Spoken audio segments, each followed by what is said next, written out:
that a lot of things that we want to do, a lot of places we would like to go, a lot of things we would like to experience, and we just stop at but, and we build a case. In fact, I was reading something the other day that talked about but. It says but is an argument for our limitations, and when we argue for our limitations, we get to keep them.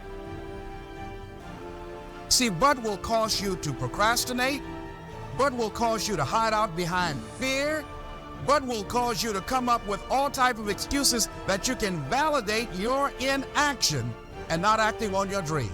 And right now, more than ever, people need to look for ways to live their dream. People need to look for ways to make it on their own. There is no such thing as job security. There's no such thing as a storm-proof or tragic-proof life. There are no guarantees today, ladies and gentlemen. The illusion is gone. There was a time when we graduated from high school, you're told, go to college and get out, and you go and work for a corporation for 30 or 40 years. They'll give you a gold watch and you'll retire. Special announcement, that day is gone. That day is gone, never to return again.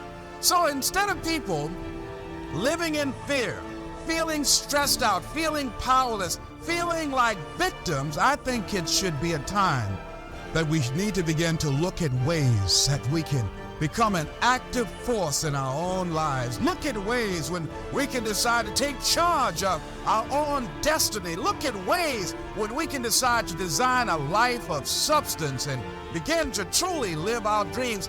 And it's time for people to decide, I'm ready to get on with my life. Shake somebody's hand on your right and left. A guy named Bob May say this, don't let nobody turn you around. Do that right quick. Now, you know, a lot of people say, I'm going to live my life one day when things get right. When I get on my bills paid. When I get my feet on the ground. I say, what have you been walking on?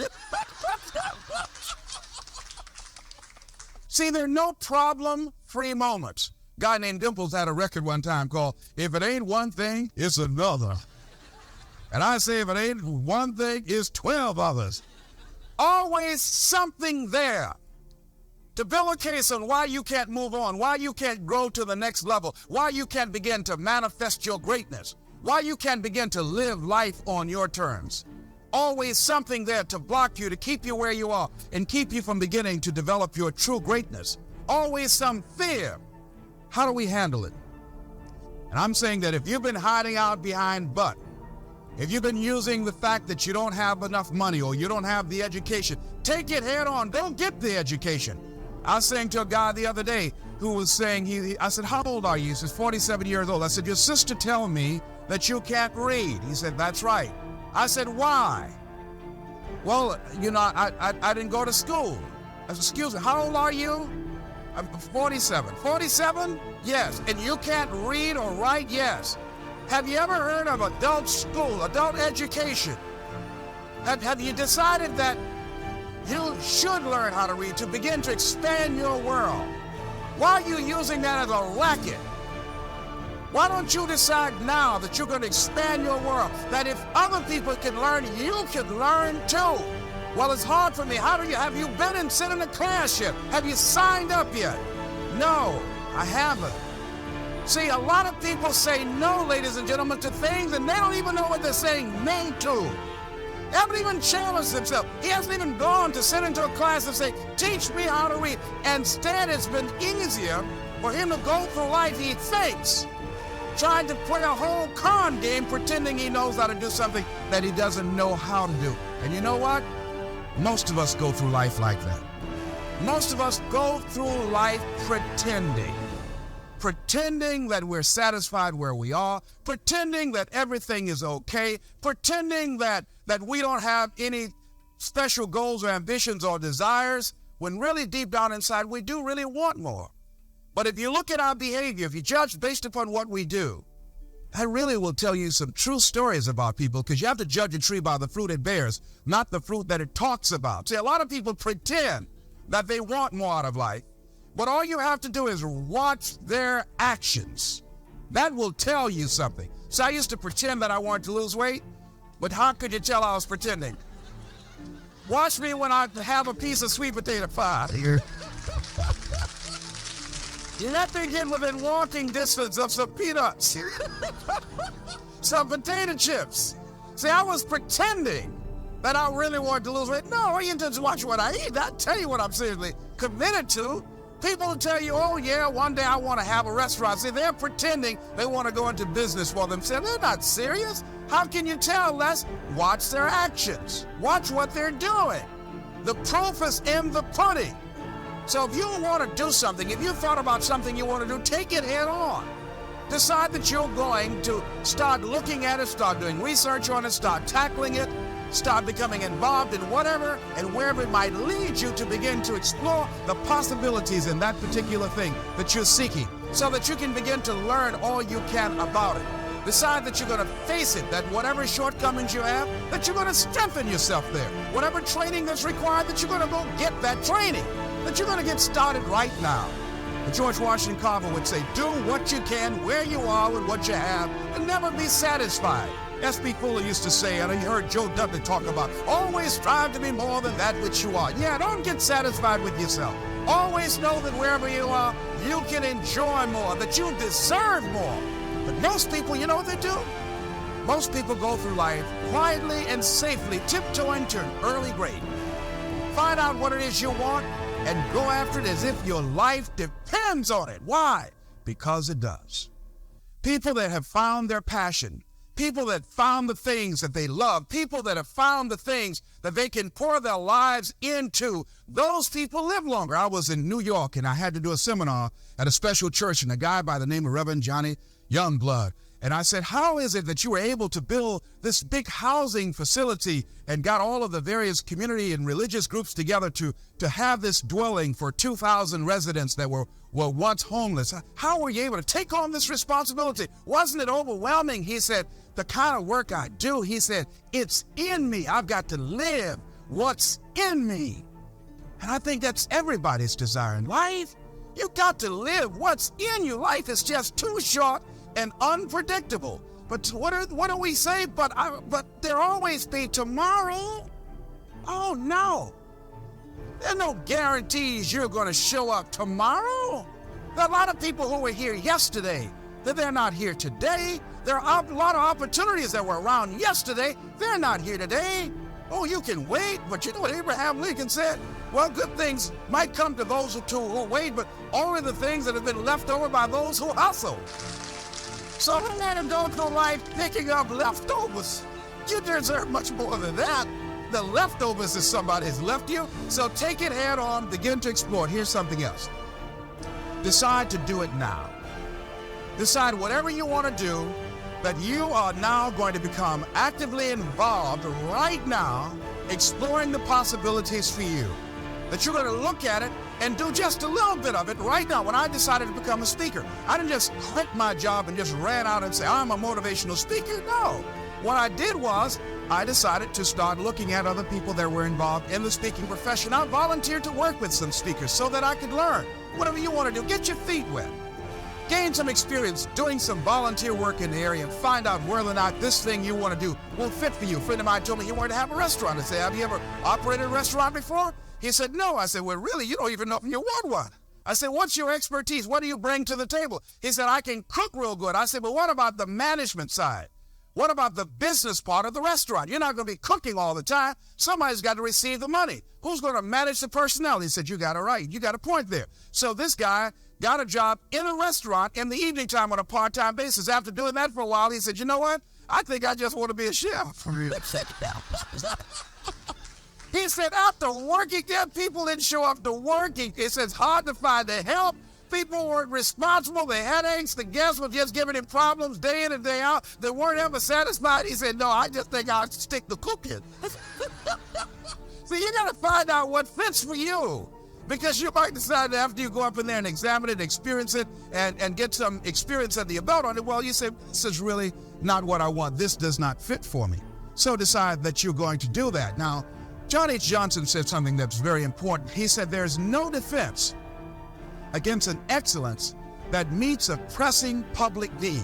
See, whatever you decide to do, look at it and find out what is it that I have that I could bring to the table that can begin to enable me to ensure that I can be successful in this. Where is the opening for you? There's room for you out here. Out here in the arena called life, there's room for you to come out and live your dream. Don't allow but to keep you in the corner or keep you up in the bleachers looking at life, being a spectator, not being a participant, making a difference in life. I believe that all of us came here with something. All of us showed up to give something, and that nobody's going to give that service that you have to give. No one's going to produce your product. No one's going to write your book. No one's going to open your academy. No one's going to begin to create your daycare with a special curriculum to help to cultivate the high self-esteem in our children. That's your idea. And if you don't bring your idea out here, when you die, all of us will suffer because we've been deprived of your genius because you allowed but to keep you in the bleachers and not pursuing your greatness. You take it to your grave with you. And that's what most people do. I think that's why the guy said that many people die at age 21 and don't get buried until they're 65. They're walking dead. You can tell them by the way they walk. How they look in the face. When they speak to you. I was giving a speech at this high school, and a lady came after school. She said, "Mr. Brown, I want to talk to you about my son." I said, "What is it?" She said, "He's not motivated." I said, "I wonder why." You got to have energy, ladies and gentlemen. You got to have life. If you're excited about what you're doing, even in the area of selling, you know people don't buy because of logical reasoning. People buy because of your way of feeling. People don't like to be around dead people. No, let the dead bury the dead. No, keep them away from you before they grab you or hold on to you as a duck. So the fact that whatever you do, you want to be excited about it. You want to have the kind of excitement that is so contagious that people want to be around you. Because whatever you're doing, whatever you talk to people about, this particular idea that you have, they're looking at you and they want to know, do you believe it? And are you the kind of person they want to be in business with? And if you're not positive, if you're not energetic, if you're not fired up about it, how can you expect anybody else to be fired up about your idea? Am I right? All right, repeat after me, please. I'm going to be fired up about my dream. I'm going to go at it with everything I got. Shake somebody's hand on your right and left and say, "You got what it takes." There are a lot of people who say, "But I tried once or twice and it didn't work out." And so they use that as an excuse not to ever come out again. Guy said, if at first you don't succeed, you're running about average. So if you have come out here with an idea and it didn't work out 2 or 3 times, well, that's all right. You're running about average. You know, I heard something, a jarring question. It says, why is it that people prefer known hells to unknown heavens? You know why? Because it's comfortable, ladies and gentlemen. I remember I was in a service once, and I heard Dr. Johnny Coleman give this example. She talked about a man who had been captured behind the enemy lines in a war and was sentenced to be killed or another option. Captain said to the guy, "Listen," he said, "tomorrow morning at 6 o'clock, you can face the firing squad, or you can go out this door over here." And the guy said, "What's out the door?" He said, "No one knows. All we can tell you is just unknown horrors." He thought, and the next morning he selected the firing squad. After the shots rang out, the captain's secretary said, "What's beyond that door?" And he said, "Freedom." But very few people would select to do it because it's unknown. See, a lot of people never live their dreams. A lot of people never do the things they want to do. A lot of people stay on jobs where they're miserable. I read an article called, "Is Your Job Making You Sick?" A lot of people, some of y'all know about that already here. So don't want to say amen, it's all right. That one lady told me, she said, Les, when I used to go to work, she said, when I stepped in the door, it felt like a refrigerator dropped on my shoulders.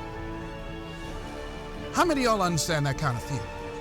They were miserable, just hated to go after 60 minutes on Sunday afternoon.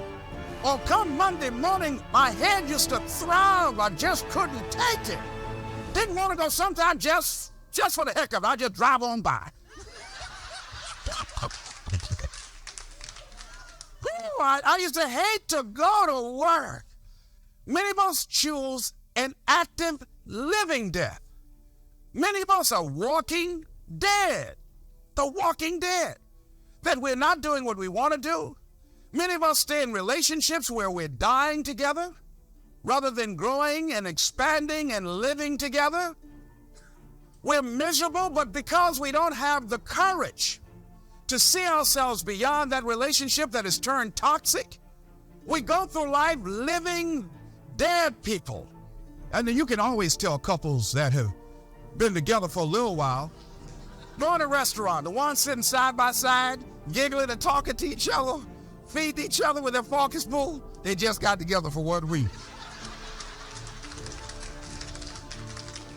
You see them in the car, they're sitting all up each other, hugging and smirking. Oh, they've been together about 3 days, all right? But if you see people in the restaurant, see a couple, and they're sitting in front of each other. Takes so long for this food, I wonder when they're gonna hurry up. Those are the married ones. Well, but what if I know people have been married for years, living in 2 separate rooms, sleeping in 2 separate beds? Well, it's cheaper to keep it, not necessarily. It's according to the price you want to pay. See, the price of peace of mind, the price of living the truth, of being honest with yourself and say, wait a minute, it's got to be more than this. So you got to decide, wait, even if things don't work out, even if I experience defeat or failure, that does not make me a failure. It's a difference between failing and being a failure. If things don't work out, if you don't produce the results you want, that's all. But don't confuse who you are with the results that you produce. I used to be a state legislator in Columbus, Ohio. And I remember once I was going to introduce some legislation on the floor, and after getting that legislation passed, a guy came up behind me, and he had some legislation that I opposed him on that.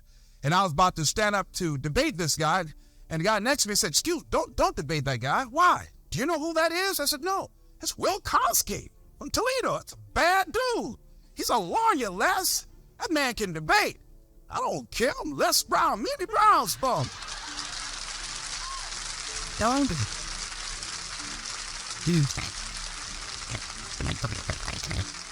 So I raised my hand, "Mr. Speaker," he said, "the gentleman from the 29th House District?" I said, "Yes, sir." So tell the gentleman I'd like to take him on. Challenge him on this legislation. He said, Will Koski said, "I would more than like to, Mr. Speaker." Everybody would say, "What?" I asked him some questions. He responded. I said, "I wonder why I asked that man that question." Will Koski wore me out. I mean, I was so embarrassed, I just limping back to my room with my yes, I can attitude. However, here's what I learned. When you win, see, if I win a debate, I win because of what I know. When I lose because of what I don't know. So I had to check out, what is it that I did not know? I wasn't prepared. I did not do enough research. I did not do my homework. So he handled me like he wanted to. So I came back again. I waited on some other legislation, did my homework, but he was more than able to take me out again. But pretty soon, each time it would take him, it would become a little bit more difficult and a little bit more difficult. And the older guy said, "Would you argue in behalf of this legislation for me?" I said, "Sure." I started volunteering to do work in the legislative committees for the older guys. I said, "Absolutely." And the more I did it, the better I became. And then people began to start respecting me. And when I would ask and say, "Mr. Speaker, I'd like to speak on that bill," some guys' lips start trembling and stuff. Like, "Jimmy, I don't." "Oh, wait a minute. Is there anything wrong? Do we have to talk?"